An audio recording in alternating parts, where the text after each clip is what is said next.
And that easy, guys, just like that.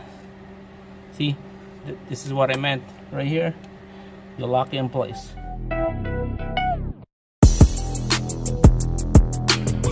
This is an Outlander 2.4 engine.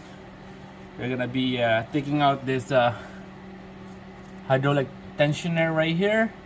I seen some videos, they just take out this 2 bolts and then just rip it out, but you don't want to do that because there's a tension here that would stretch this cylinder on the top that might damage your threads on the block. So you're gonna have to compress the cylinder in the middle. I'll just use this 15 wrench here, push this pivot point here down, just rest it on the bottom of the water pump and then push it down.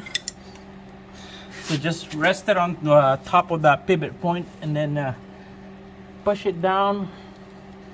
It's a hydraulic tension, so it would release the fluid down. And then you're gonna grab a pin. I got this Allen key pin here. Just see that hole right there? Yeah, you lock it in place and push it all the way to the other side.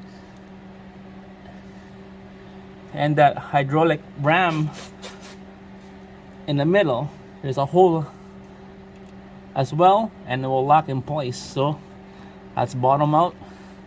There you go. That's how you lock this thing down, and this is loose now. See, that's loose. Now tensioner is ready to come out. Loosen up all this 2 bolts right here. This is a 12 mil.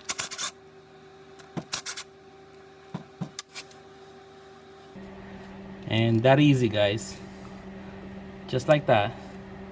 See, this is what I meant right here. You lock it in place.